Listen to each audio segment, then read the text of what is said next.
वाऊगा पसारा टाकून पळती रांडा पुरे अंती होती पाठ मोरे अवघे सुखाचे सांगाती कोणी कामा नाही अंती टाकून पळती रांडा पुरे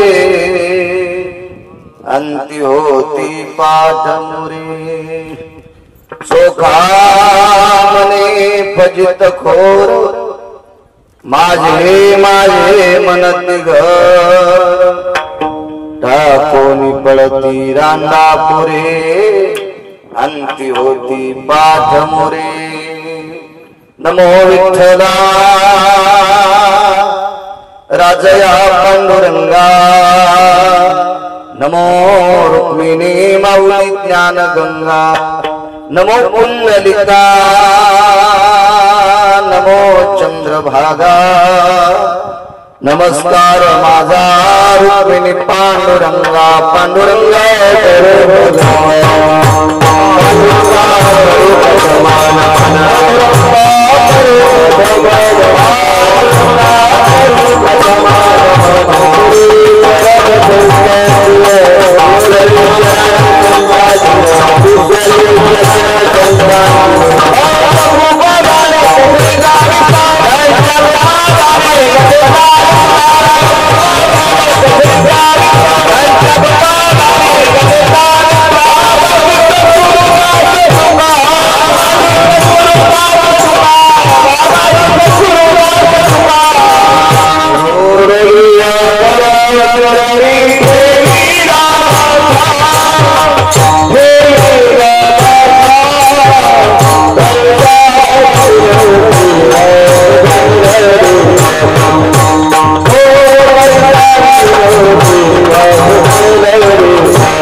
पांडुरंगा प्रथम मन दुसरे चरण संताचे त्यांच्या कृपादानी कथेचा विस्तारू बाबाजी सद्गुरुदास तुका मनोजवम मारुत तुल्य वेगम जितेंद्रियम बुद्धिमतां वरिष्ठं वातात् मध्वानरायुत मुख्यं श्रीरामदूतं शरणं प्रपद्ये नागेंद्र हराय त्रिलोचनाय भस्मांगराजाय महेश्वराय नित्याय शुद्धाय दिगंबराय तस्मै नकराय नमः शिवाय शरदिंदु समाकारे परब्रह्म स्वरूपिणी वासरापित निलये सरस्वती नमस्तुते विठ्ठला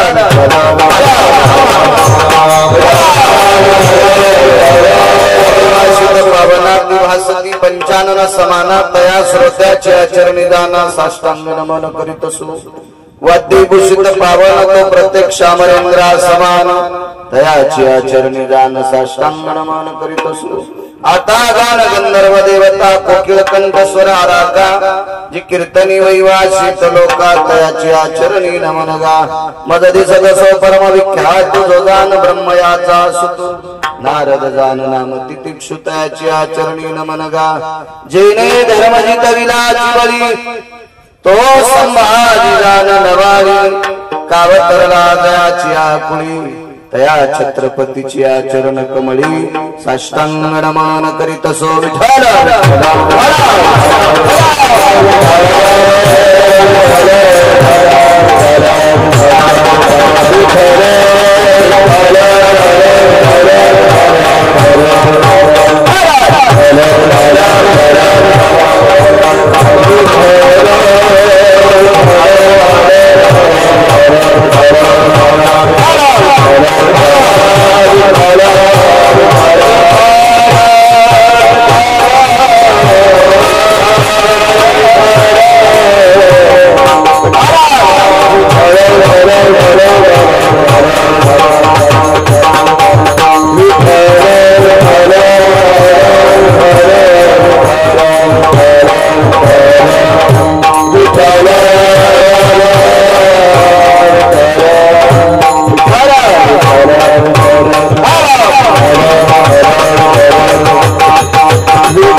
जे चातुर्यार्थ कला कामिनी ते श्री शारदा विश्वमोहिनी नमिलिया नदी दिव्य गोदा तटीचा विलासी सदा प्रिय जो सज्जना वैष्णवासी जया वर्विता प्रेमात्यंत चित्ता नमस्कार माझा श्री गुरु एकनाथ तुटला आयुष्याचा दोरा हिरवा पसारा टाकून पळती रांना पुरे अंती होती पाठ मोरे प्रस्तुत प्राप्त प्रसंग निवडलेला अभंग विश्वमान्य विश्वभूषण विश्वाधिकार विश्वप्रिय देवमान्य शास्त्रमान्य संत शिरोमणी चोखोबाराय यांचा प्राप्त प्रसंगी निवडलेला अभंग विठ्ठला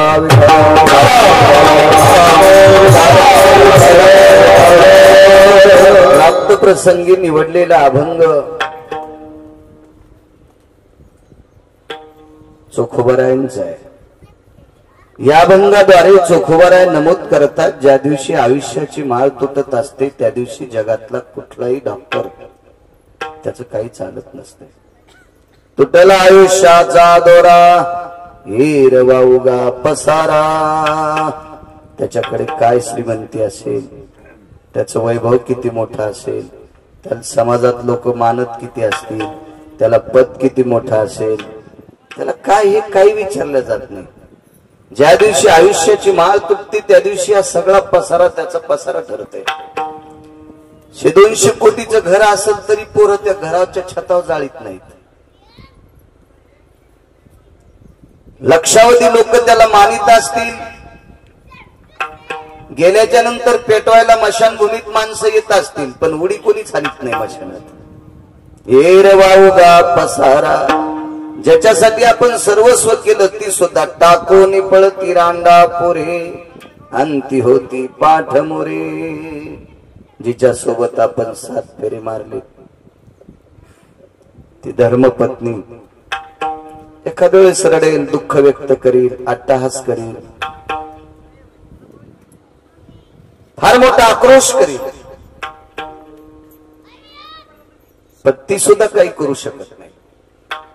नाना प्रकारचे सायास करून आपण मुलांना संपत्ती कमवून ठेवतो ते सुद्धा टाकून पळती रांडा पुरे अंती होती पाठ मोरे। शेवटच्या कडव्यात चोखोबाराय नमूद करतात एवढा असतानाही माणसं माझं माझं म्हणतात चोखा मने फजित खोर माझे माझे म्हणती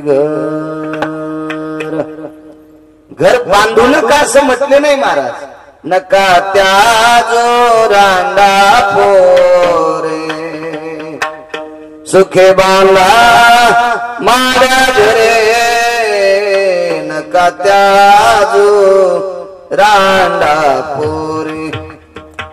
बायका पोरं हाकलून द्या घर पेटून द्या असं महाराज म्हटलेत नाही फक्त शेवटपर्यंत लागतील म्हणून सांभाळायचे आपलेच म्हणायचे नाही। हा साधा सोपा सरळ अभंगाचा अर्थ। विठाला विठाला मोठ्या श्रद्धेने मोठ्या अट्टहासाने मोठ्या असीम प्रयत्नाने आजचा हा प्रथम पुण्यस्मरणाचा कार्यक्रम स्वर्गीय कैलासवासी सत्यलोकवासी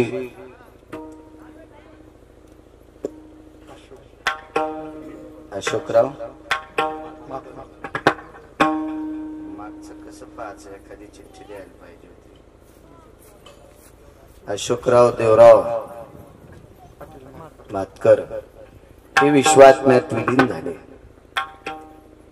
मोठा परिवार दिसतोय पाठीमागे भरपूर नाव आहेत त्यांचे भाऊ आहेत मुलं आहेत पुतणे आहेत आधी करून नातू आधी करून मोठा परिवार आहे।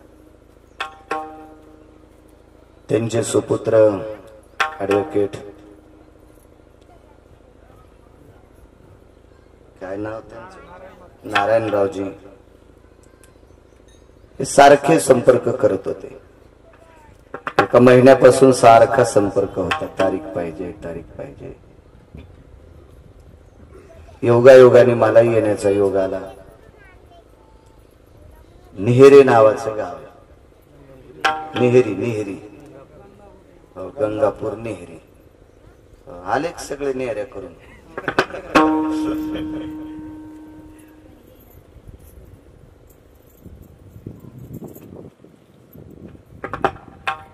मोठ्या शहराच्या लगत असलेलं गाव.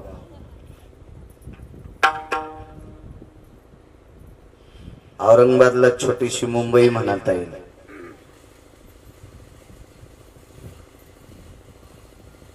वलिता चांगल्या भूमीवरचं गाव आहे. उत्पन्न काढणारं सुंदरसं गाव, कर्तव्यनिष्ठ गाव. मलाही तुमच्या गावात येण्याचा योग आला, आनंदाचा योग आहे. मला वाटतं त्या गावात मी आलतो एकदा, खूप दिवस झाले. इथेही यावर्षी येण्याचा योग आला. 3007 गावं आजच्यानं माझी पूर्ण झाली महाराष्ट्रातली. वेगळंच म्हणावं लागेल ना गाव, थोडस देण हे ग्रामपंचायत जरी असले तरी पण. मृदंगाचार्य गोड विनेकरी महाराज, आमचे आप्पा महाराज आहेत, त्यांची संस्था इथं, त्यांनाही धन्यवाद. आसाराम महाराज आदी करून सर्व आमचे तोडकर.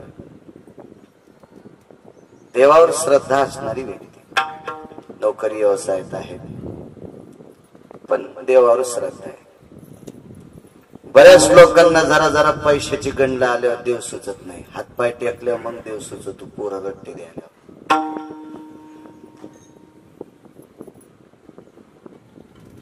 धर्माविषयी प्रेम असावं, देवाविषयी प्रेम असावं. आपण ज्या कुळात जन्माला आलो त्या कुळाचा कुलाचार शिष्टाचार लक्षात असला पाहिजे. असो माय मावल्या असतील आदी करून सर्व मंडळी, सर्वांना धन्यवाद देतो आणि माझ्या अभंगावर येतो. वैकुंठवासी अशोकराव देवराव मातकर हे विश्वात्म्यात विलीन झाले. उपजल्या पिंडा मरण सांगाते. प्रत्येक व्यक्तीला जायचे. आया सो एक दिन आना पडेगा, किराए का घर तो खाली करना पडेगा. हे एके दिवशी द्यावं लागतंय. आपण हे 5 लोकांकडनं उष्ण घेतो.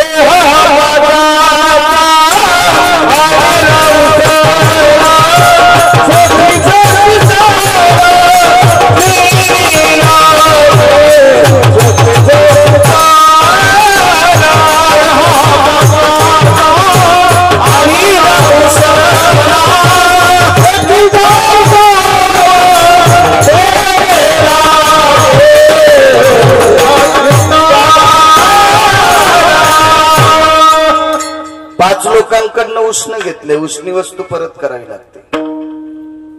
हे शरीर 5 याच्यातले सगळे पंचतत्व आहेत. पंचतत्वाचा गोंधळ केला एकी ठाई मेळ. हे शरीर पंचतत्वापासून बनलेलं आहे. प्रत्येकाला एके दिवशी समर्पित करावं लागते, किती मोठा असो. एक म्हणे माझ्याकडे इतकं मोठं पद आहे, इतकं मोठं पद आहे. का तू मरणार नाहीस? तुलाही मरावं लागेल एके दिवशी. जगातली फार मोठी मोठी माणसं गेली, तुलाही जावं लागेल एके दिवशी. तुम्ही माझ्या पुढे बसलात, मी जरी तुम्हाला ऐटीत सांगत असेल पण मला सुद्धा एके दिवशी जायचंय. इथं थांबण्यासाठी कोणी जाणार नाही. आयुष्याची मर्यादा मोजून दिलेली, तोलून मोजून दिलेली. एक चक आहे, छोटासा कागद आहे आयुष्याचा, चिठ्ठी आहे, पर्ची आहे.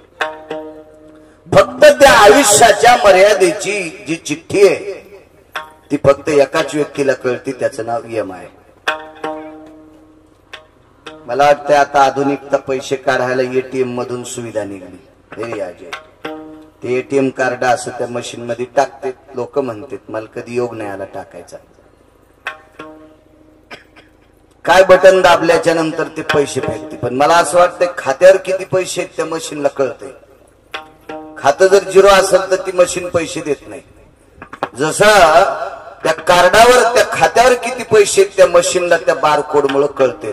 तसं आपल्याला आयुष्याचं किती आयुष्य आहे, त्याचा किती आकडा आहे हे मात्र यमाला कळते. माणसांना ज्याला त्याला कळत नाही. आपल्याला जर आयुष्य कळालं असतं ना, आता मी 20 वर्ष जगणार आहे किंवा मी आता 8 दिवसापुरता जगणार आहे असं जर पक्क माहीत झालं असतं तर मी 22 लाख रुपये उसने घेतले असते, 9व्या दिवशी मेलो असतो.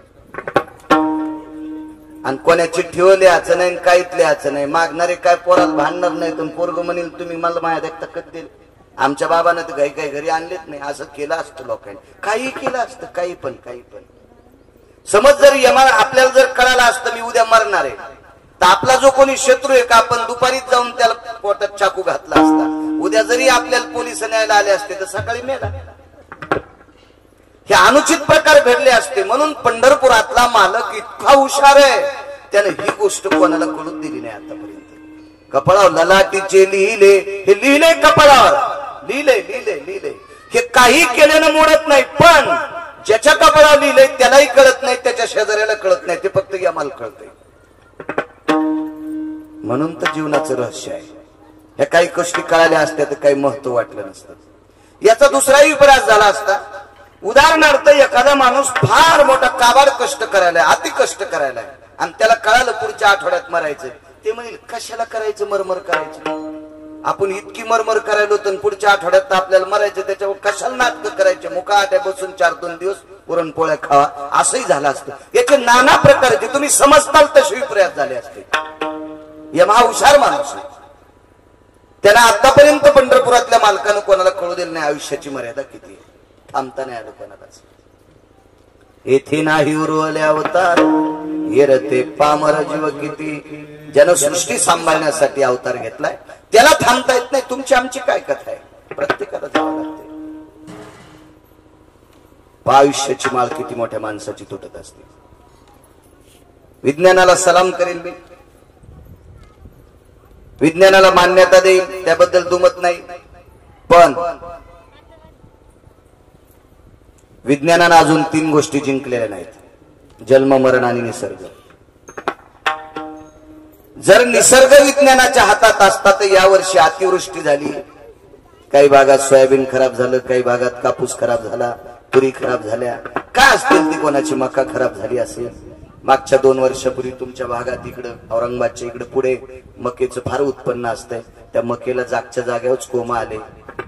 पाहिलं आपण टीव्हीवर, याच्यावर त्याच्यावर पेपरवर बातम्या बघत होतो. निसर्ग जर हातात असता विज्ञानाच्या, तर विज्ञानानं डॉक्टर कसं एखाद्या आजाराला औषध एवढंच घ्या म्हणतो, इतक्याच गोळ्या घ्या म्हणतो, इतकंच लिक्विड घ्या म्हणतो, असं विज्ञानाने पाऊस तशा पद्धतीत पाळला असता आणि एकही नैसर्गिक आपत्ती होती नसती. पण निसर्ग विज्ञानाच्या हातात नाही. मृत्यू कोणाचा ऐकतच नाही. पैशावाल्याच्या हातात जर मृत्यू असता, म्हणजे मृत्यू जर कोणाच्या हातात असता तर श्रीमंत माणसं मेलेत नसते, गरीबच मेले असते. पैशावाल्यांनी यमाला पैसे दिले असते, हे यमराज चल 1-2 कोटी काय घ्यायचे तर घे. औरंगाबादच्या खेटून जमिनी 15 एकर सगळी यमा तुझ्या नावची, पण मला मारू नकोस. माणसं लय टिकीत आले असते, घे काय घ्यायचे तर पैसे, पण मला मारू नको. नाही करतायत. जन्म सुद्धा कोणाच्या हातात नाही. किती कोटी रुपये दिले पोरग होते, किती अब्ज रुपये खर्च केल्या पोरगी होईल. नाही, हे कोणाकडे औषधच नाही, अद्याप नाही. जर एखाद्या डॉक्टरकडे औषध असतं, हे इंजेक्शन दिल्याच्या नंतर मुलंच होते तर सगळ्याला मुलंच झाले असते, आहे का नाही. पोरी कोणी होत दिल्या नसत्या. वा, चांगलं हो म्हणतात. आणि तुमच्या पोरांनी लग्न कोणासोबत केले असते, म्हशी संघ, शेळ्या संघ, मेंढ्या संघ. हे माणसं असे नाटके आहेत. म्हणूनच पंढरपुरातल्या मालकाने हे कोणाच्या हातात दिलं नाही. जन्मही हातात नाही, मुलगी व्हायची, मुलगा व्हायचा हा तुमच्या हातात नाही. बरं, कसा व्हायचा ते आपल्या हातात नाही. ठीक आहे, सुंदर व्हायचा का सावळा व्हायचा का दिव्यांग व्हायचा हे सुद्धा आपल्या हातात नाही. ठीक आहे, मुलगा किंवा मुलगी सुंदरच व्हावी असं जर एखाद्या डॉक्टरकडे औषध असतं तर डॉक्टरांना काळी पोरं झाली नाही का, डॉक्टरांना दिव्यांग लेकरं झाली नाही का, डॉक्टरांना सावळी मुलं झाली नाही का, डॉक्टरांना विद्रूप मुलं झाली की नाही का. हे हातातच नाही कोणाच्या, हे सगळं त्याच्या हातात आहे. ही सगळी सत्ता त्यानं त्याच्या ताब्यात ठेवली, म्हणून माणसं थोडंफार सरळ वागते. तरी पण तारुण्याचा मत, संपत्तीचा मत, जरा थोडासा पदाचा मत, हे माणसं आले की यांना अहंकार. गंडल आलं की गंडल खाली बसू देत नाही, आणि गंडल 2-4 जागे येत असतात. एक काखेत येत असते, एक जांगेत येत असते, एक मांडीला येत असते. काखेत आलेलं गंडल हात मागं पुढं करू देत नाही, जांगेत आलेलं चलू देत नाही, आणि मांडीला आलेलं बसू देत नाही. हे अहंकाराची गंडल येतं, आणि हे अहंकाराची गंडल लवकर फुटतच नाही. डॉक्टरकडे गेल्यावर ते पिकायचं औषध देते, मग ते पिकल्याच्या नंतरही 10-5 दिवस ते सगळे कपडे भरीत राहते ते गंडल. हे गंडल माणसाला आल्यावर माणसं मोजित नाही. पण आयुष्य एके दिवशी मर्यादित आहे, जावंच लागते. ज्या व्यक्तीचं पुण्य स्मरण आहे ती व्यक्ती विश्वात्म्यात विलीन झाली. आपल्याला सुद्धा किती जायचंय. आजा मेला पंजा मेला बाप मेला, देखत देखत ना तो पण तोही कैसा झाला. आतापर्यंत किती लोक गेलीत आपली, आपल्या पाठीमागची, ज्यानं त्यांना आपोआपला विचार करायचा. आपल्याच पूर्वजातली आपल्या किती किती किती मोठी पूर्वज गेली. त्या अनुषंगानं वैकुंठवासी अशोकराव देवराव मातकरे विश्वात्म्यात विलीन झाले. ऍडव्होकेट नारायणराव मातकरे हे त्यांचे चिरंजीव आहेत. मी मगाशी बोलून गेलो, ते संपर्क करत होते. मलाही धावपळ असल्यामुळे मी नाही म्हणत होतो. आमचे तुकाराम गिरगावचेच आहेत. त्या दिवशी रविशेठच्या मेडिकलवर वकील साहेबांची त्यांची भेट झाली. आग्रह केला, मला येण्याचा योग आला. बघा किती मोठ्या माणसांच्या आयुष्याची माळ तुटते. हिमालयाच्या पायथ्याला एक दिव्य अशी गंगा आहे.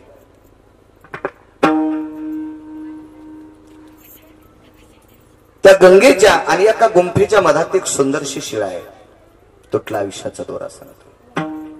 त्या शिळेवर एक साधू बसत होते. त्या साधूला नाव होतं क्रोधी बाबा. फार मोठा अधिकारी महात्मा, पण त्यांना नाव ठेवलं क्रोधी बाबा. ती व्यक्ती कधी स्नान करताना दिसली नाही. जटा वाढलेल्या, कमरेला एक पोतड गुंडाळलेलं, काही कपडे नाही, काय नाही, विरक्त लोक होते.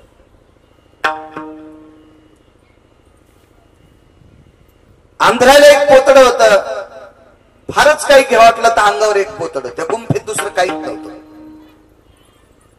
ते काय खात असतील, कसं जगत असतील, हे भगवंत जाणे. आणि काही माणसं जर भेटायला गेली तर त्यांना ते दगड मारत होते. पण ती दगड अशी मारायची की माणसाला लागू देत नव्हती. त्याच्या बाजूला दगड फेकायचे, पण माणसाला काय माहिती आपल्याला लागतो का न लागतो. माणसं पळायची मात्र. क्रोधी बाबा म्हणून त्यांचं नाव पडलं. मोठी व्यक्ती. ते दिसायला असे दिसायचे. त्यांना कोणी घाणेरडं म्हणायचं, कोणी गरीबचे काय वगैरे वगैरे अशा नाना प्रकारच्या उपमा द्यायचे. माणसं रिकाम टेकडेपणा बराच वेळ काही काही अवास्तव गोष्टीत घालत असतात. पण एके दिवशी 1949 ते 1951 या 2 सालापुरतं ज्यांना शंकराचार्य पद प्राप्त झालं, मिळालं त्यांच्या विद्वत्तेनुसार, त्या व्यक्तीचं नाव आहे स्वामी राम. हे 2च वर्ष शंकराच्या करवीर पीठाचे शंकराचार्य. हे 2च वर्ष का त्यांनी पुढे नकार दिला. ही मोठी माणसं, अधिकारी माणसं हे पद वगैरे अंगाला चिटकून घेत नसतात. महत्व हरवी, चातुर्य लपवी, विषेपण मिरवे आवडोनी. पूज्यता डोळ्यानं देखावी, स्वकीर्ती कानीन ऐकावी. पूजा करून घ्या वाटत नाही, हार घालून घ्या वाटत नाही, गंध लावून घ्या वाटत नाही, स्तुती कराव करून घ्या वाटत नाही. हे सामान्य स्थितीत मोठाली माणसं राहतात. हे बारकाले असतात काही गुटकभर पाणी घेऊन हे लय बुळबुळ करीत असतात. मो नाव पत्रिकावर टाका, पत्रिकेवर टाकलंच का नाही, मला तिथं सत्कारच का केला नाही, माझं आमच्या ठिकाणी नावच का घेतलं नाही. मी का लहान आहे का, मी का साधी व्यक्ती आहे का, मला तिथं का बोलिलं नाही, आमक्या उद्घाटनाला मला बोलिलंच कस काय नाही, हे तुम्ही आम्ही जी माणसं आहेत का संकुचित विचारायचे, आपण हा विचार करतो. मोठ्या माणसांना करत नाही या गोष्टी. असं कधी ऐकायला भेटलं का तुकोबरायनं त्या काळात आमक्या आमक्या उद्घाटन केलं, असं ऐकायला भेटलं माऊली महावैष्णव ज्ञानोबरायने त्या काळात एखाद्या श्रीमंत माणसाच्या घराची वास्तू करीत असताना रिबीन कापायला ते होते. या माणसाला गरजच नव्हती, थोडक्यात काही गरज नव्हती. स्वामी रामांनी विचार केला नकोय पद सोडून दे. एके दिवशी यात्रा करत करत करत करत केदारनाथाच्या पायथ्याला, हिमालयाच्या पायथ्याला ती गुंफा होती. त्या पायथ्याला असणारं दिव्य तेजस्वी सुंदरसे एक गाव, त्या गावात प्रवेश केला आणि तिथला पंडित सोबत घेतला. त्या पंडिताला माहित होतं स्वामी रामांचा अधिकार किती मोठा आहे. शंकराचार्य पद भूषवलेला व्यक्ती, शक्यतो पदांचा लय गर्व असतो बरं माणसाला, पदाचा. आमच्या एका मित्राला पद दिलं, तो परिसराचा अध्यक्ष, त्याला धोतर नेसता येत नाही आणि त्याला संप्रदायातला अध्यक्ष केलं. धोतर नेसता येईल, इकून तिकून नेशिल तो सुतळ्या बांधून नेशिल आणि त्याला परिसरातला वारकरी संप्रदायाचा अध्यक्ष. ज्यानं केलंय त्याची बसायची जागा हाणायला पाहिजे, रुमण्यान मारायला पाहिजे त्याला. काही पद काही पद काही पद.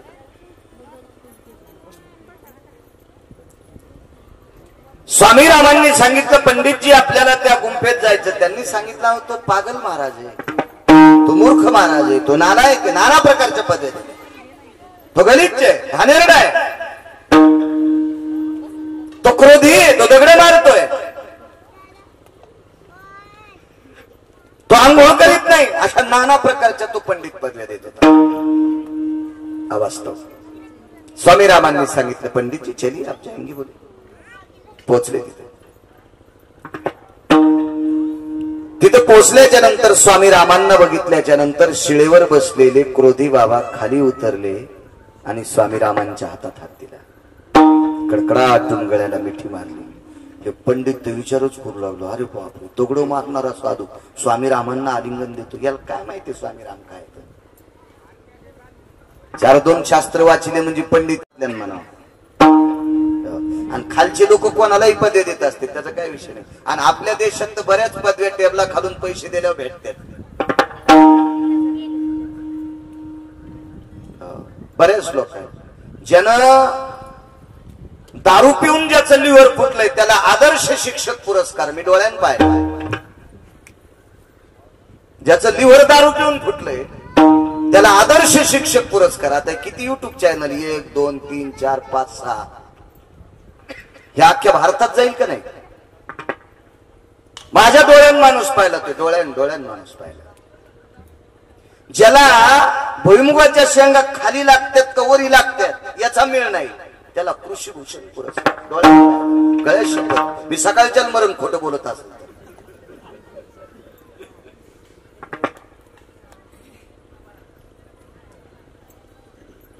परवाला आपल्याला एक जण म्हणला माझं अलंकार झाले. कशाला म्हणतात मला तेच कळत नाही अलंकार. मी म्हणलं गा बरं. त्यानं गाला सुरुवात केल्या मशीन साकळ्या तोडल्या. तेव्हा पदवी असावी, पण त्या पदवीसाठी काय पुरावा रे. पदवी जर घ्यायची असेल तर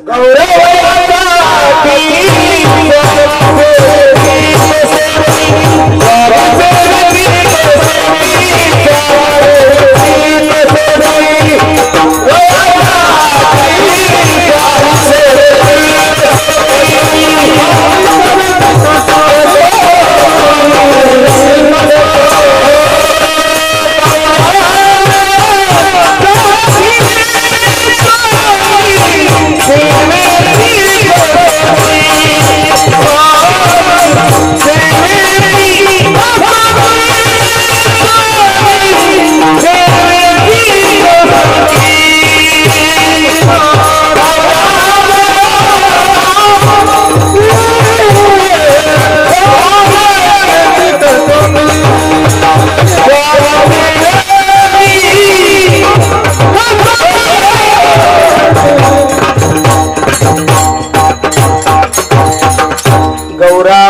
साठी स्वामी सेवेची कसोटी.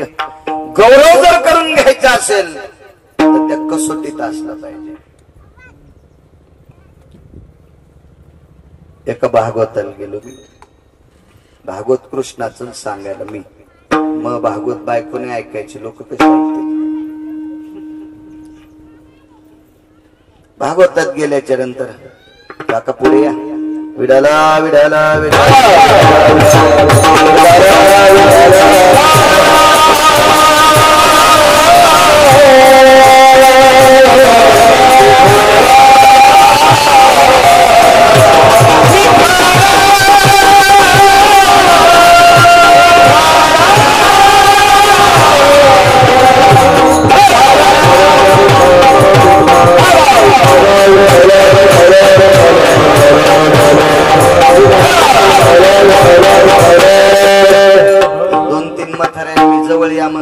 वाटलं जाताना पाकिट मागतात काय ते आलेच नाही पुढे.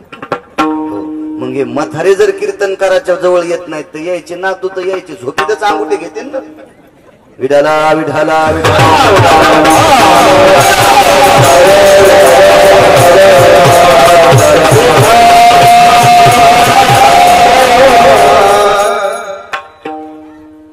स्वामी रामांची पदवी अति टोकाची पदवी होती.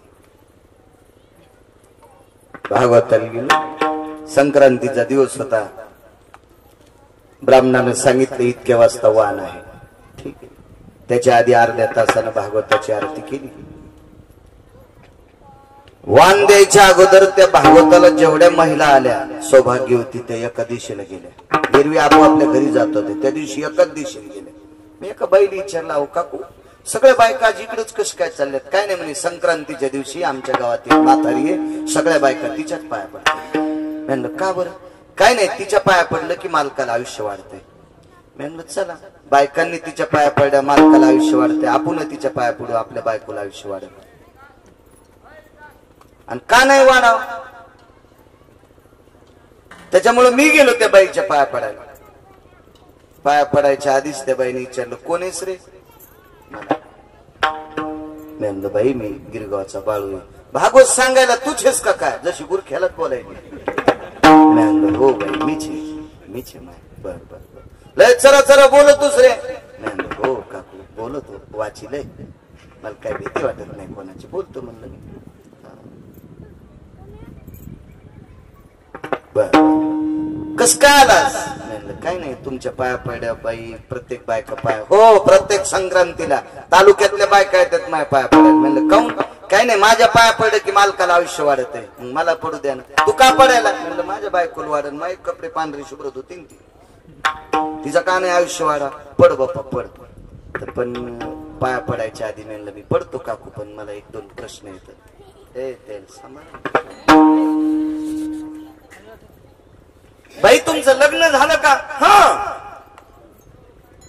आणि मालक 35 वर्ष झालं नवऱ्याला बोलत नाही. अरे मी म्हणलं 35 वर्ष झालं ही हिच्या नवऱ्याला बोलत नाही. तुम्ही हिच्या पाया पडल्या तुमच्या मालकाला आयुष्य वाढतो. गोळ्या संपल्यात का तुमच्या. आणि तिला पतिव्रता पदवी दिली. ज्यानं पदवी दिली त्याला हाणायला पाहिजे. 35 वर्ष झालं नवऱ्याला बोलत नाही तिच्या पाया पडल्या आपलं आयुष्य वाढत असतं. मूर्खपणाचं काय. शांती ब्रह्म एकनाथ महाराजांना शांती ब्रह्म पदवी. यवनांगावरी थुंकला प्रसाद देवनी मुक्त शकील नावाचा तांबुली पान खाऊन अंगावर थुंकला. तुपाची भरणी पाटील गावबा जी बाबा ए गिरिजा जी तुपाची भरणी द्या. तुपाची भरणी गावबा काका सोबत दिली. गावबा काकांना सांगितलं पानं खाऊन खाऊन त्याचं तोंड आलं असेल त्याला म्हण रोज सकाळी एक गुटकं भर तूप पेत जाय. उष्णाचा संपल प्रसाद देवनी मुक्त केला. ताकद किती मोठी काका.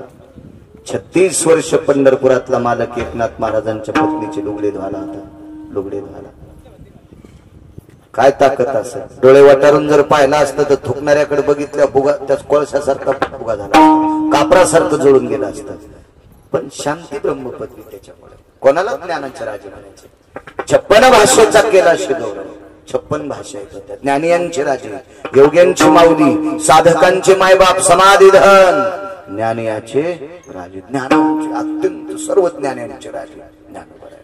तुकिता अहो ब्रह्मदेव तुल्य करत असताना ज्या तुकोबरायचं एक अक्षर गाथ्यातलं तराजूत टाकावा आणि हजारो ब्रह्मदेव तराजूत टाकावा तरी ते फलकटे. तुल्य असती तो भवा इतकी ताकद. म्हणून तुकाराम तुकिता तुलनेशी ब्रह्म तुकाशी आले नोनी रामेश्वरी चरणी मस्तक ठेवले. काय तुकोबरायची व्याख्या आहे? कोणाला म्हणायचं नाम? ज्याच्या जीवाग्री नाना प्रकारच्या भंगाची रचना आहे ते नामदेव. नामाचा प्रचार नुसत्या महाराष्ट्रात नाही, दुसऱ्या राज्यात पंजाब पर्यंत प्रचार केला नामाचा. ते नामदेव आहे. कोण चोख उभं आहे? काय चोख अंतकरण असेल त्या चोख उभं राहायचं. जातीला काय गुंडाळतात? अशी एकही जात नाही त्या जातीत नालायक माणसं नाहीत. प्रत्येक जातीत हलकट माणसं आहेत. प्रत्येक जातीत.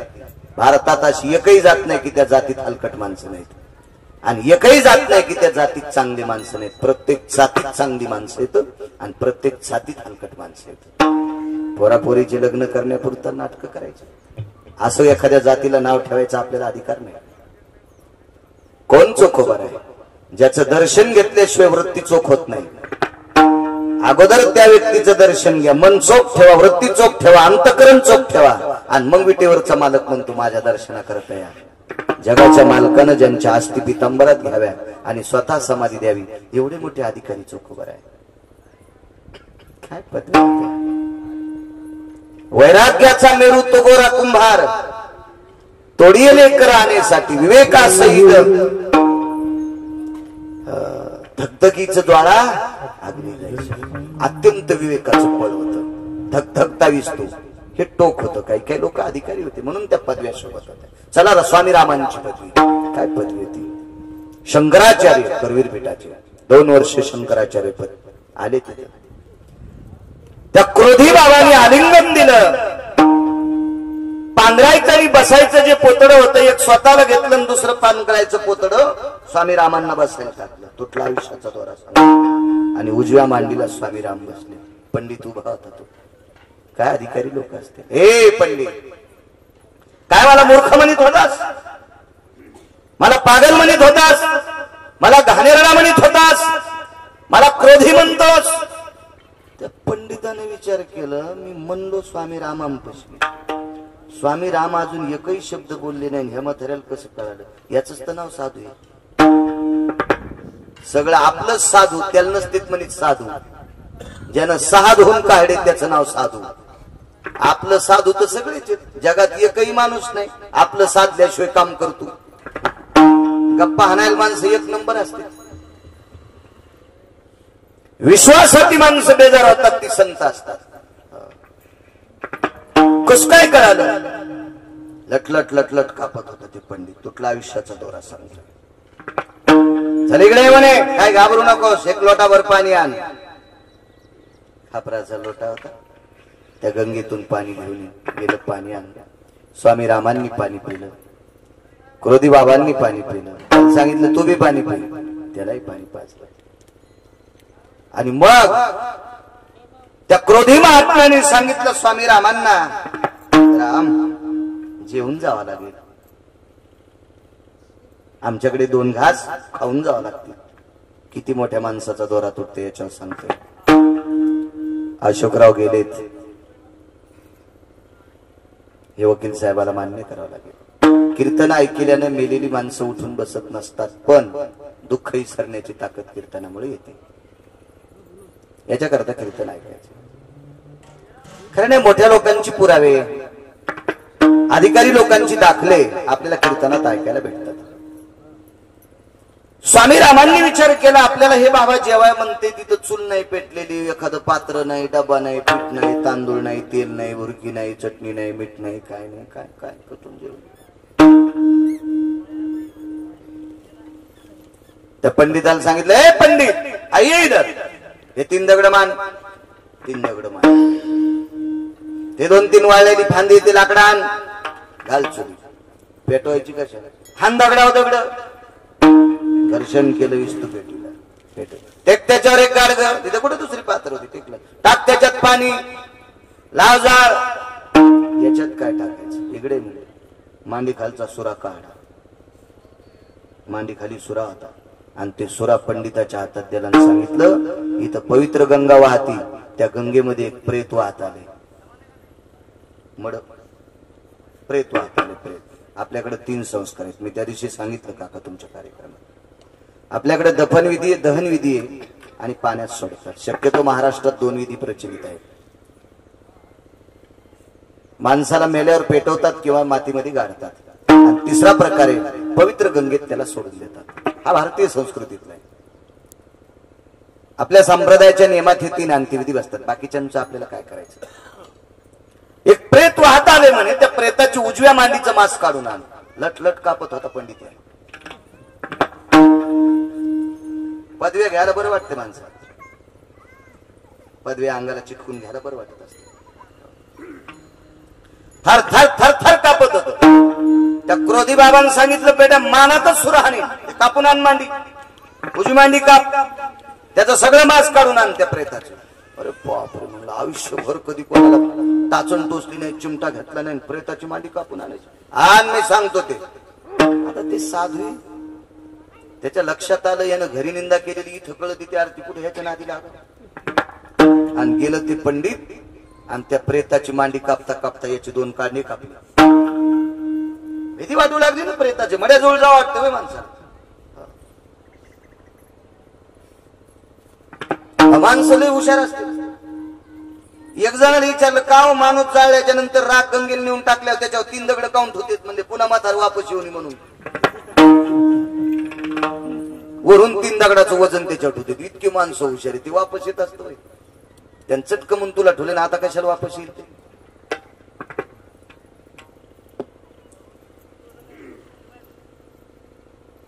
एका कपड्यामध्ये ती मांस बांधून आणलं. टाक त्या गाडग्यात. वरून एक दगड झाकला त्या गाडग्यावर मांसशी. स्वामीराम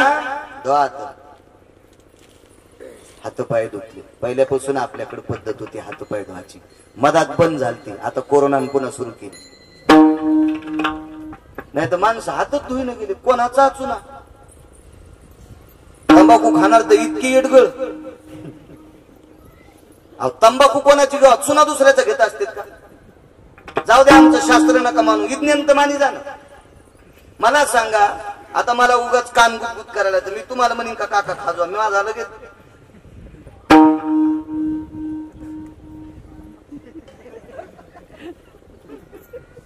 दुसरीकडे नाही लाईत. आता बस झालं 2-3 आणि तंबाखूची सलब झाल्यावर ते बोट कुठं पुन्हा? आणि ते आमचं बोट गेलेलं पुन्हा तुम्ही चुना ते मागता. अरे चुनिया, असं काही खात असते खरी येडगळा. निदान चुना तरी स्वतःचा वापरायचा. यायला लय नाद असते तंबाखू खायची. 4-5 जणी आहेत इथं. टकटक दिसतात मला कोण कोण खात. धमक येतं, काजू खा, बदाम खा, पिस्ता खा, सडलेली पानं खायची. कोरोनाने शिकले हातपाय धुवायचे. माणसं मूर्खासारखी तिकून आले की जशी आले की लगेच जेवायला. अरे हातपाय धुई, आमकं तोंड धुई, गुळणा कर, चुळ कर. शास्त्र आहे आपल्याकडे. हातपाय धुतले, पात्र टाकली, जेवायला बसले. जेवायला बसल्याच्या नंतर हा जो पंडित होता केदारनाथचा, त्या पंडितानं स्वामी रामांना सांगितलं, स्वामी तुमच्यामुळे माझे आज नियम मोडाले. काय? आज मांस खावं लागले आणि ते पण माणसाचं. स्वामी राम म्हणले, अरे करवीर पीठाचा शंकराचार्य पद भूषवणारा मी व्यक्ती, मला या साधू पुढे मांस खावं लागते. तू काय कथा? काही गोष्टी सहन केल्या पाहिजे. नाही लग्नामध्ये नवरदेवाच्या माईलाच वरण पुरलं नाही तर बाकीच्या म्हणल्या वरणच नाही. तू मुकाट्या बसणं मंजुळा. नवरदेवाची माय उपाशी तू येड्यावानी काऊन करायली? तू मुकाट्यानं गाडीत बसून आली, जा का मुकाट्यानं वापस. स्वामी रामांनी सांगितलं, अरे मी करवीर पीठाचा शंकराचार्य, मलाही मांस खावं लागतं. तू काय करतो? नाही म्हणला, सगळं जीवन मातीत गेलं. मी एक काम करू का म्हणला, वरून उडी टाकतो ना आत्महत्या करतो. तिथेही तू अनासच म्हणले, तुला पुन्हा हातही भेटणार नाही. भीतीपोट बसलं का पंडित जेवायला. क्रोधी बाबा जेवायला बसले. मधात स्वामीरामांच्या बाजूला तो पंडित. त्या क्रोधी बाबांना सांगितलं, ए पंडित, आणते स्वयंपाक शिजलाय. आणते गाडगं उचलून. या पंडितानं स्वतः प्रेताच्या मांडीचं मांस, मड्याच्या मांडीचं मांस त्या गाडग्यात शिजू घातलेलं होतं. त्या गाडग्यावरचा दगड काढा, मधात पाहिलंच नाही ना, कसं सतवून करू लागलं नाही. हे माणसाचं शिजायलं ना. आणि ते गाडगं आणलं आणि त्यात काय पळी नाही, चमचा नाही, काय नाही, भातवाडी नाही, काय नाही. ते गाडगा असं शिजलं. पहिल्यानं स्वामीरामांच्या पात्रावर, दुसऱ्यांदा क्रोधी बाबाच्या पात्रावर आणि तिसऱ्यांदा त्याच्या पात्रावर. गाडग खाली टेकल्याच्या नंतर मांडी घालून बसतो. त्यावेळेला त्याच्यातून गावरान तुपातली मिठाई पडत होती. काय ताकद असेल या लोकांची. एक योगाची क्रिया आहे, एक सिद्ध पुरुषाची लक्षण येते, अधिकारी योगाची लक्षण आहे. अहो, मांसाचं अन्न करता येते, सामान्य ताकद असते. बघा, 750 पानाचा ग्रंथ आहे हिमालयातल्या साधूंचे चरित्र म्हणून. वाचा, कधी कधी वाचा. तुम्हाला मोबाईलवर पण वाचायला भेटेल.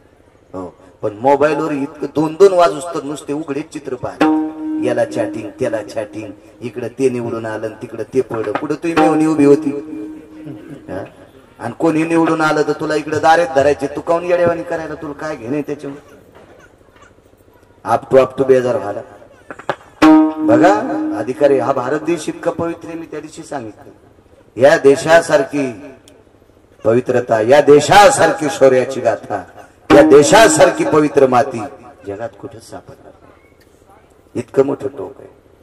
त्या क्रोधी महात्म्याने स्वतःच्या कर्तव्याच्या बळावर स्वामी रामांनी स्वतःचा पुरावा दिला. स्वामी राम म्हणजे फार जुनी माणसं नाही, 1949.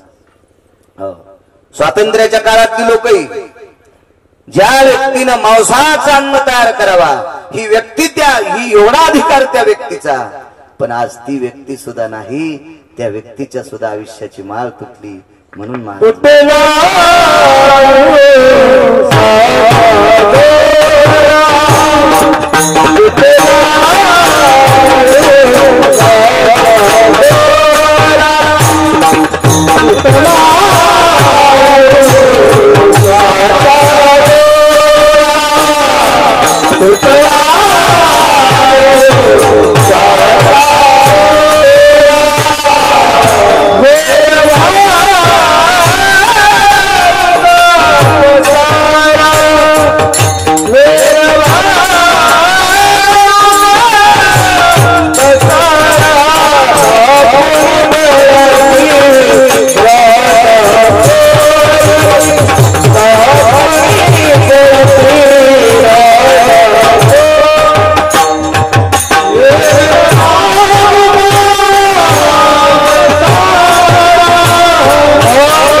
आपण कोण्या मापात बसू शकतो याच्यात काहीच नाही. एवढी मोठी शक्ती त्यांच्यावरच बोलतो. एकदा स्वामीराम एका पवित्र गंगेच्या पात्रात अनुष्ठानाला बसले.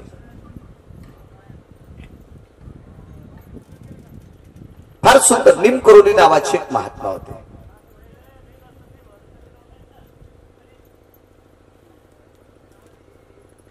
विरक्त त्यागाचे प्रतीक लोक होते.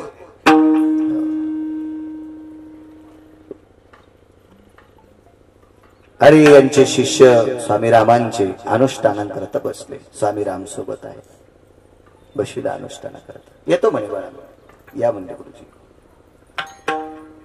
पहिला दिवस ठीक झाला, दुसऱ्या दिवशी खायचं काय. अनुष्ठानाला साधू बसला म्हणून लोक काय करत होते काका, गंध लावत होते, अक्षदा टाकत होते, फुलं अंगावर टाकत होते. खाला काय देत होते. आंघोळी येणारी माणसं थोडीच खाला आणत असतात, काही जेवण्यासाठी काहीच नाही.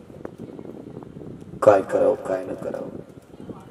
नुसता हारांचा फुलांच्या माळांचा वर्षा होता, जेवण्यासाठी काही.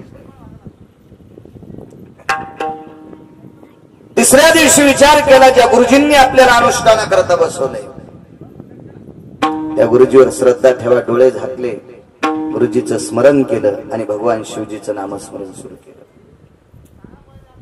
दुपारी 2:30 वाजता अनुष्ठानावर उठले.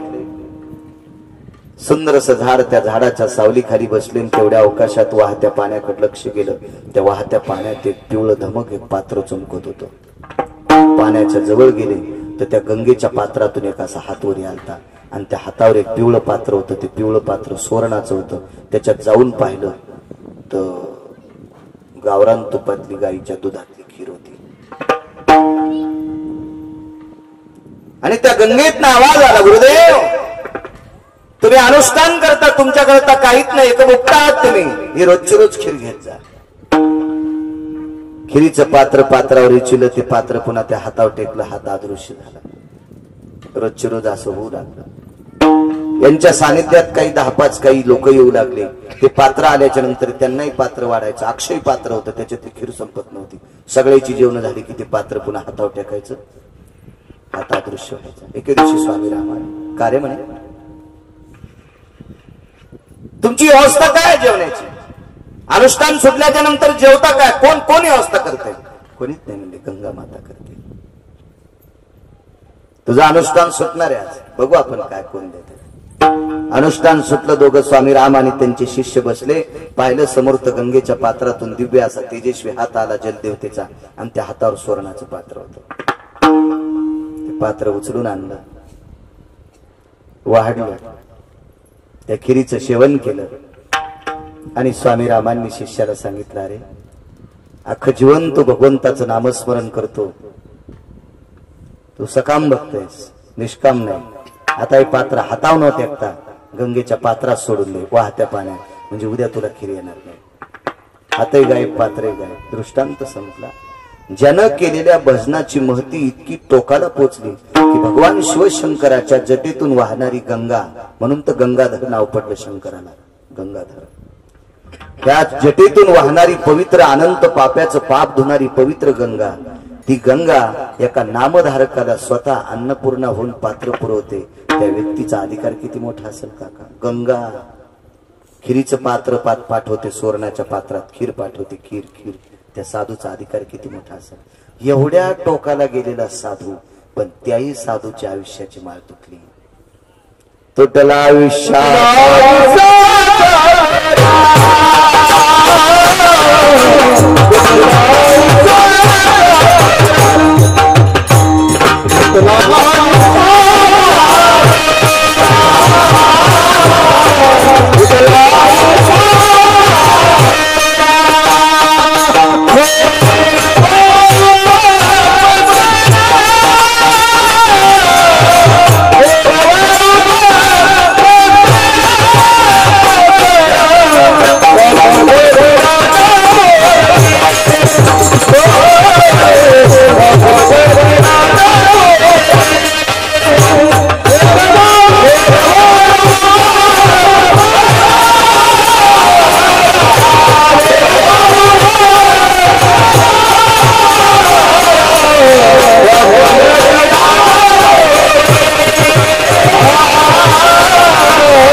किती मोठी माणसं. तुम्ही कोणीही क्षेत्रात बघा, पुराणातले नाना प्रकारचे प्रसंग बघा, लक्षात घ्या. रावण किती मोठा होता, ज्याच्या प्रधानाने जांभळी दिल्याच्या नंतर यमाचं धोतर सुटत होतं. प्रस्थ नावाचा प्रधान, एवढा मोठा अधिकारी रावणाचा प्रधान.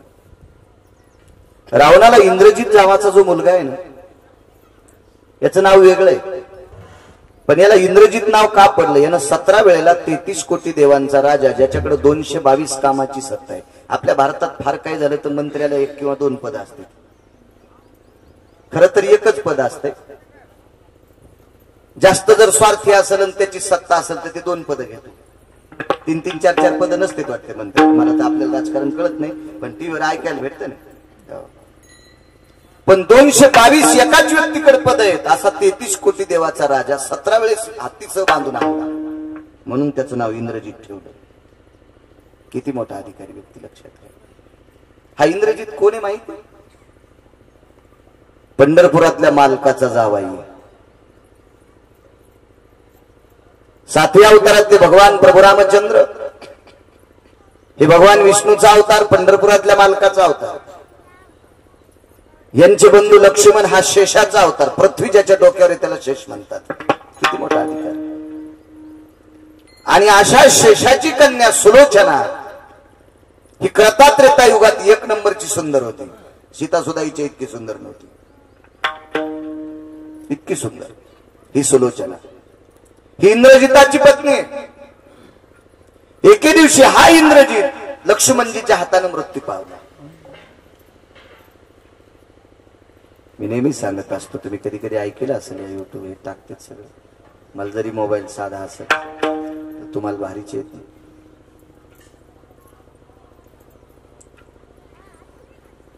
डोकं प्रभू रामचंद्राच्या पक्षात पडलं, भुजा स्वतःच्या दारात पडली, शरीर युद्धभूमीच्या ठिकाणी पडलं. भुजा आणि शरीर एकत्रित केलं, पण डोकं मात्र प्रभू रामचंद्राच्या पक्षात होतं. आणायचं कोणी? रावणापर्यंत हा प्रश्न गेला. रावणानं सांगितलं, सुलोचने सुनबाई ऐका, राम हा विचित्र माणूस आहे असा रावण म्हणतोय, असा रावण म्हणतोय. आणि आजही बरेच रावण चांगल्या माणसाला विचित्र म्हणते.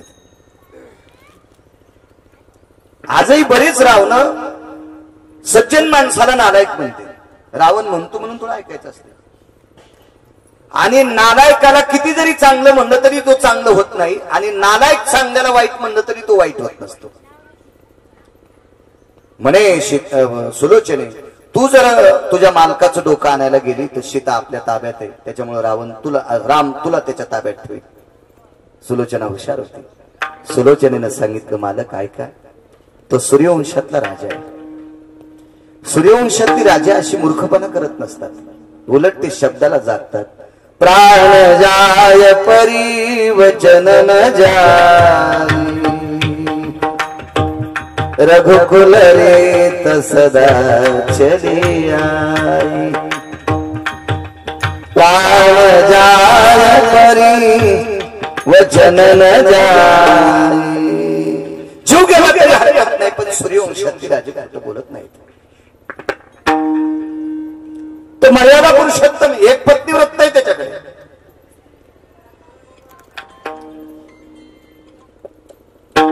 मामाश्री तुम्ही समजता असे राम नाही, मी येते, मला माझ्या मालकाचं डोकं आणून मला सती जायचे. आणि प्रभू रामचंद्राच्या पक्षामध्ये सुलोचना पोचली. मृत्यू हा देव सुद्धा थांबू शकत नाही. देवानं जर ओळखीच्या लोकांचे मरण थांबिले असते तर निसर्गाच्या आचारसंहितेला कवडी मूल किंमत राहिली नसती. पण ते काय किंमत राहिली नसती. चला, इंद्र म्हणला असता माझा मुलगा मरू देऊ नका, तो म्हणला असता माझा जावाई मरू देऊ नका, माझी मुलगी मरू देऊ नका, चंद्र म्हणला असता आमचे नका जाऊ देऊ, यक्ष म्हणला असता आमचे मरू देऊ नका, किन्नर म्हणला असता आमचे मरू नका, चारण म्हणला असता, विद्याधर म्हणला असता, चारोहास म्हणला असता, परमहंस म्हणले असते, या सर्व देवता आहेत, गंधर्व म्हणले असते. आपापल्या परीने देवाकडे त्या चिठ्ठ्या पाठवल्या असत्या आणि सांगितलं असतं, यमाला सांगा आमचे मरू देऊ नका. निसर्गाचा नियम प्रत्येकासाठी सारखा आहे. बोलायला सुरुवात केली, डोकं हातात घेतलं आपल्या मालकाचं, तिनं सांगितलं, काय मालक, सती रडत नसते बरं का, मी त्या दिवशी त्यांना सांगितलं. शूर आणि सती मरताना रडत नसते. शूर याच्याकरता रडत नसतो, त्याला माहिती आपण मेलो तरी आपल्याला मोक्ष आहे, आणि सतीला माहिती आपण मेलो तरी आपल्या मालकासोबत चाललो, आपण इथे राहितच ना, रडण्याचा काय संबंध. थांबणारी स्त्री रडत असते. सतीची पद्धत बंद झाली, बरं झालं ती बंद झाली, त्याबद्दल माझं काही दुमत नाही. त्या काळात सती जात होते, अनुचित प्रकार होता तो. कोणाला जावं वाटलं ना तरी नाही, पण नाही जावं वाटलं तरी पण परंपरेमुळे, लोकांच्या जाचामुळे जावं लागत होतं. मला वाटतं काही काही माणसं इतके नालायक असतील, ते टाकीत बी असतील उचलून. काळच विचित्र होता. कोण बघायला होतं तेव्हा? पत्रकार नाही, मीडिया नाही, टीव्ही नाही, पीव्ही नाही, काय नाही. काय जे करतील ते बरोबर का.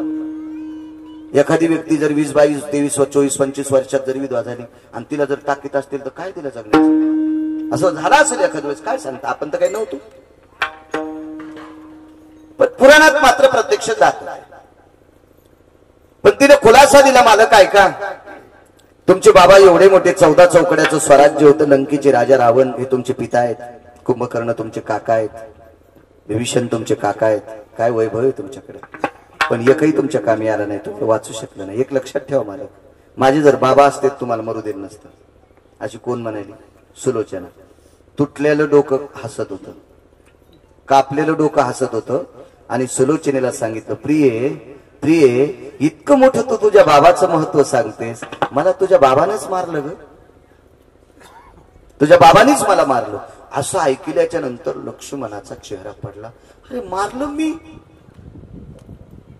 आणि मी सुलोचनेचा बाबा कसा होईल? नंतर डोळे झाकून विचार केल्यावर लक्षात आलं, मी लक्ष्मण जरी असेल तरी पण शेष आहे, आणि माझी कन्या सुलोचना आहे, इंद्रजित माझा जावई. आणि मग इंडिकेटर लागले. इंग्रजी शब्द कधी मध्ये येतो, ऐकून शिक्षण माझं 7वीचे, पण एखाद्या वेळेस असं थोडंफार ऐकून शिकतो. मग लक्ष्मणजीचा ढाम सुरू झाला, अरे बापरे काय काम केलं म्हणे आपण, स्वतःची मुलगी विधवा केली, स्वतःचा जावई मारला, काय करावं? प्रभू रामचंद्राकडे बघितलं, दादा काय काळजी करू नको म्हणे लखन, आपण उठू.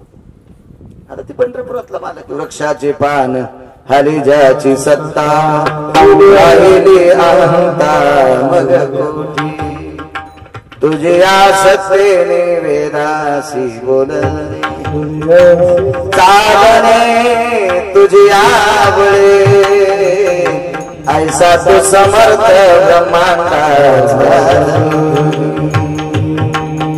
सगळ्या सत्ता त्याच्या ताब्यात. मी नेहमी सांगत असतो, ह्या वर्ष श्राद्धाच्या पुण्यतिथीच्या कीर्तनात तो मुद्दाम सांगत असतो, आपण सगळे बसलेले उभे, मी कॅमेऱ्यावाले सगट,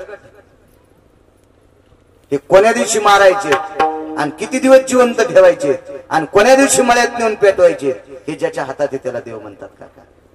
सगळी सत्ता त्याच्या ताब्यात. मी मगाशी बोलून गेलो, हे विज्ञानाच्या हातात नाही. वैद्यवाच विती जीवा तरी कोण ध्यान देवा. डॉक्टरनं जर जीवाला वाचीला असतं तर देवाला नमस्कार कोणीच केला नसता. डॉक्टर उपचार करतात, रोगाचं निदान लावतात, वेदनाशामक काय असेल औषधोपचार करतात, पण आयुष्य वाढवायचं काम मात्र डॉक्टरच्या हातात नाही. प्रयत्न करत असतील विचार, वाईट म्हणायचं नाही डॉक्टरला. मला इंजेक्शन गोळ्या औषधं हाडाचे चालू, त्रास कमी करतील बिचारे, त्यांना वाईट कसं म्हणता येईल, पण आयुष्य द्यायची ताकद मात्र डॉक्टरच्या हातात नाही, हे तितकंच खरंय. आपण जिवंत करू म्हणे, ही सगळी सत्ता ज्याच्या ताब्यात आहे तो जावाई उठवण्याचा प्रयत्न. पण या 7व्या अवतारातल्या मालकाला ज्याचं फार मोठं सहकार्य लाभलं, ज्याची मदत लाभली, ज्याच्यामुळे गोड असा सगळा वनातला प्रवास झाला, असा एक संन्यासी होता. त्या संन्याशाचं नाव होतं मारुतीराय. आणि मारुतीरायला त्याच्या पक्षातल्या काही वानरांना सांगितलं म्हणे, हनुमंतराय जी, आपले मालक इंद्रजित त्याला उठवणार आहेत. अरे कोण मालक, कोण राम, काय बोलायले, काय गप्पा आणायले तुम्ही, हिडे इतकं काय, कोण राम? आपण ज्या भगवंताचं भजन करतो तो राम. ठीक आहे, मी जाऊन येतो. झाला काय, ते काय एसटी धरायची काय, ऑटो धरायची का काय, बाजूला उठले झाडा खालून ते म्हणे, प्रभू तुम्ही इंद्रजित उठवणार आहात का बरं? काही नाही म्हणे, आमचे नाते होते इथं, आम्ही आमचे सोयरे धारे येत आम्ही, आणि त्याच्यामुळे उठवायचं. खाऊ म्हणे तुम्ही सोयरे धारे येत, काल परवा तर भांडण करत होते. आपलं हल्ले आम्हाला राक्षस आहे, आम्ही हजारो राक्षस मारलेत, आम्ही सुद्धा, आम्ही तुमच्या पक्षात येत म्हणून आपलं हल्ले आम्ही राक्षस काही काही समुद्रात टाकले.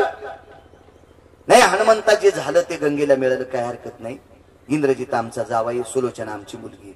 मारुतीराय हुशार, खेळिया माझी हनुम्याशा, याच्या पलीकडे बुद्धिमत्ता वरिष्ठम, अत्यंत बुद्धीचे लोक होते मारुतीराय. मारुतीरायने स्मित हास्य केलं आणि सांगितलं, देवा सुलोचना तुमची कन्या आहे, म्हणून इंद्रजित तुमचे जावाई आहेत. रावण कोण आहे तुमचा? व्याही. मग रावणाची सीता कोण? विण. मग व्याहानं विणीला पळून नेत असतील का? ते ऐकायला तरी बरं वाटायला का तुम्हाला? मला सांगा बरं, अशी घटना ऐकली का तुम्ही कुठं? घडी असेल ते भाग सोडून द्या, पण टीव्हीवर पेपर राहता, मग पेपर वाचित नाही, टीव्हीचा काही संबंध नाही, आपल्याला युट्यूब काय ते फेसबुक आमक तमक काहीच नाही ना राजा, त्याच्यामुळे आपल्याला काही माहितच नाही. आणि आता घ्यायचा नाही आपल्याला, घ्यायला काय मी सोन्याचं घेईन तुमच्यात पैशावर. देवान दिलं माणसं काऊन कुथायचं? भरपूर दिलं मला, कशाची कमी नाही, काय नाही काय नाही. तुम्हाला माहिती आहे का? गावात ते पोरं आहेत आमच्या भरपूर, माहिती, काय चिंता नाही, कशाची अडचण नाही. पण काय होतं, 90 वर्ष एखाद्या बाईनं लुगडं नेसावं, 91 वर्षी जर तिने गाऊन घातला तर कुत्रे भुकत असतील. त्याच्यामुळे आता लोक हा वापरलाय ना, आता कशाला उतरवायत दुसरा वापरायचा तू खपक्या, बरं आपल्या याच्यातच मारायचं. मग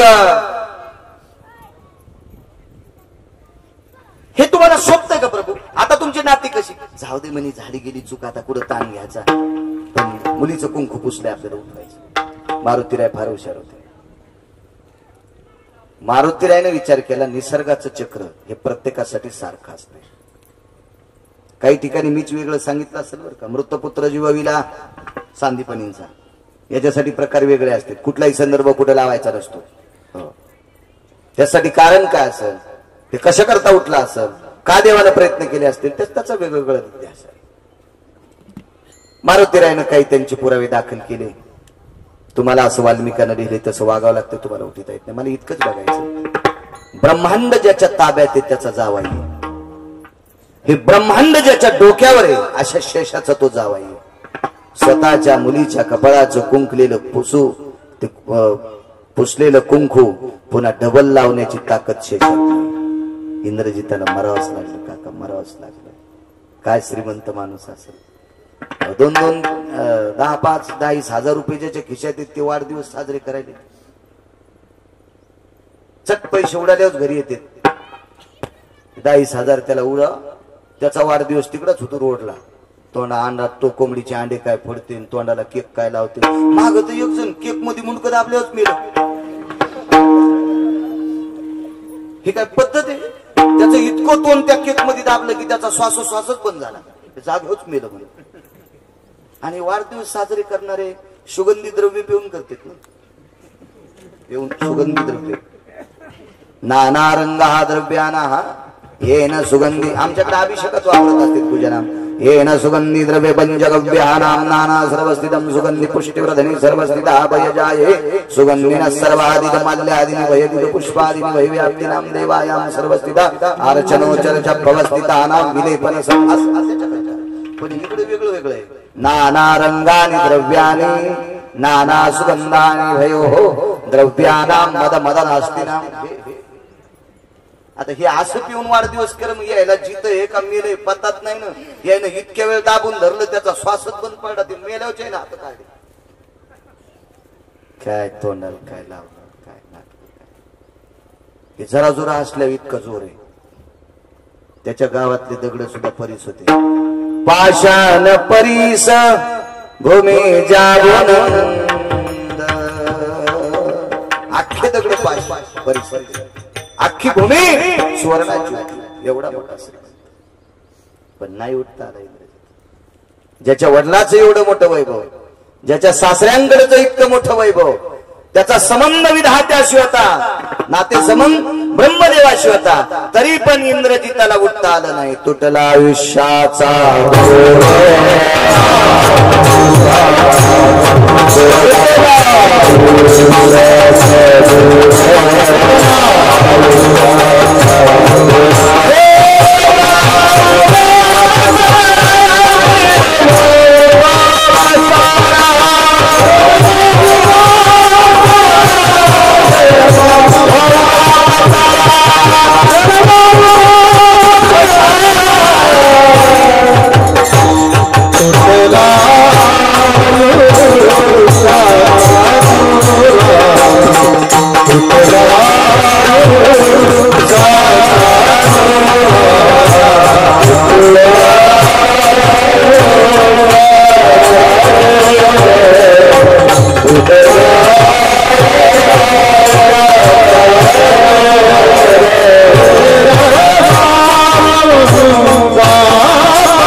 माणसं मोठेपणा करते, मला इतके गाथे पाठ, मला इतके शास्त्र पाठ, मला इतके अभंग पाठ, मला इतके पुराण पाठ, मला वेदाचे श्लोक पाठ.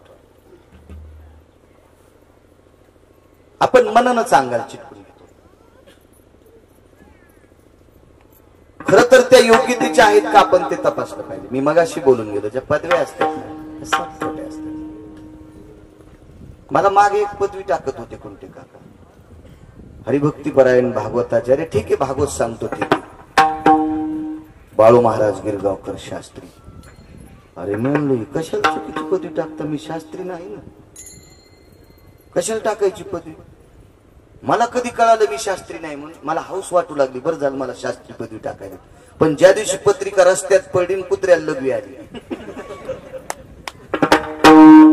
कुत्र्यानं लघवी करता करता लघवी बंद केली, त्या पत्रिकावर केली नाही. मी त्याला विचारलं का नाही, म्हणलं पत्रिक खोटी आहे. मला बोललं कुत्र, बोलते मला कधी कधी. नाही म्हणे बाळू महाराज, हे तुम्हाला जी शास्त्री पदवी लावली का ही चुकीची आहे, आणि म्हणून मी चुकीच्या ठिकाणी मी सुद्धा लग्न करीत नाही, असं कुत्र म्हणलं मला. मग कुत्र्यांना कळतंय पदव्या खोट्या येतात, चुकीच्या येतात, तर दोन दोन पायाच्या कुत्र्यांना कळालं पाहिजे आपण चुकीच्या पदव्या लावून नाही घेतल्या पाहिजे.